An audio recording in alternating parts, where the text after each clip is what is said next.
Okay, here's a quick thought. I also took a shower, so that's why my hair's wet. A lot of people fear that their ideas are going to be stolen. Whether you have a book idea, whether you have a business idea, anything in between, there's always fear about, like, if I say it, someone will take it. Or if I try to promote it, someone will take it. If I share this idea with anyone in any kind of way, they might take it. Maybe they will, but here's the catch. This is the thing that the video's about. They can only repeat what you say. You've got this idea. You've got this, like, creative vision. You've got this like little nugget of something, like maybe you don't even know what you have, but you know it's something. People can take that initial idea and run with it if they want, in which case it might not be true to your vision anyway, in which case it's the same idea reinterpreted. And that happens all the time. That's nothing special. I mean, do you know how many iterations of Cinderella there are? Or people are like, ooh, yes, I resonate with that. That's a really cool idea. Okay, what else do you got? And they're kind of like preying on you, like waiting to see what next thing that you're gonna do. They're never gonna outpace you because they're always waiting on you to say the next thing or do the next thing, which in some ways is kind of a compliment if you're an optimist. A lot of people want to be the first. You know, they want to be the first to do something. They want to be the first to say something. But at the end of the day, I mean, it's really hard to find anything out there that's just completely new. I feel like any kind of new trend or new idea or something that comes around is usually like a culmination or like a compilation, and a very gradual evolution, if you will, I guess, of other people's thoughts. Because someone has an idea, someone gets an idea from that idea. That idea sparks other ideas. Those ideas spark other ideas. So it's kind of like this weird little ecosystem where, you know, any new idea isn't exactly new, so you can at least take that pressure off yourself. When I was writing my book, for example, it's right there on the second shelf. It's a few years old. It's called The Finer Things Club. When I told people what it was about, I wasn't really worried about people taking my idea because, first of all, it's a pretty darn niche idea, which is that it's a coming-of-age memoir about my experience living and working in Yellowstone National Park as a young adult.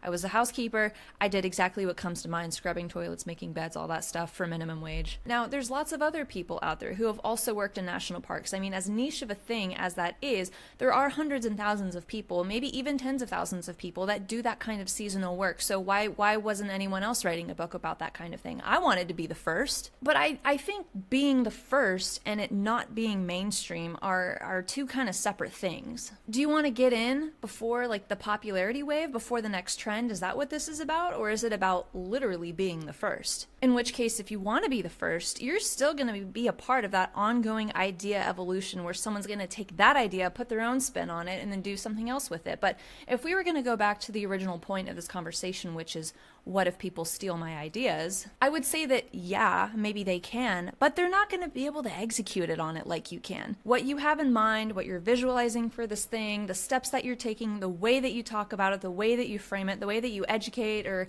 inspire or motivate people with that kind of thing, there's only one you, literally, in the entire history of the galaxy, and there ever will be. I mean, I'm sorry to go so meta on you, but it happens to be the truth. There's no competition because no one can be you. So yeah, can the idea be taken or reinterpreted? Yes, but you're the only one who can deliver on it in the way that you imagine to deliver on it. Coaches are a dime a dozen, dude.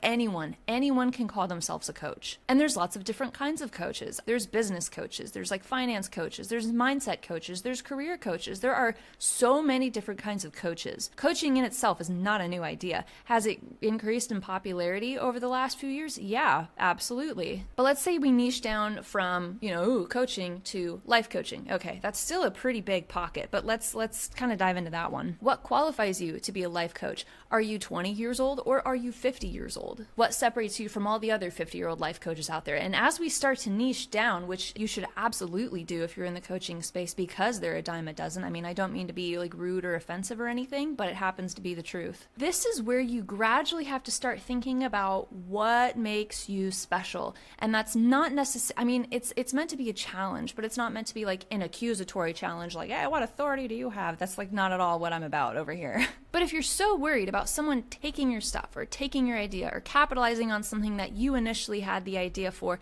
think about, you can have it, but I'm going to do it this way. What is this way? What do you have on everyone else that only you can do or that a very few select number of people can do? What is it that's going to make it so difficult for people to execute on if they're not doing it like you?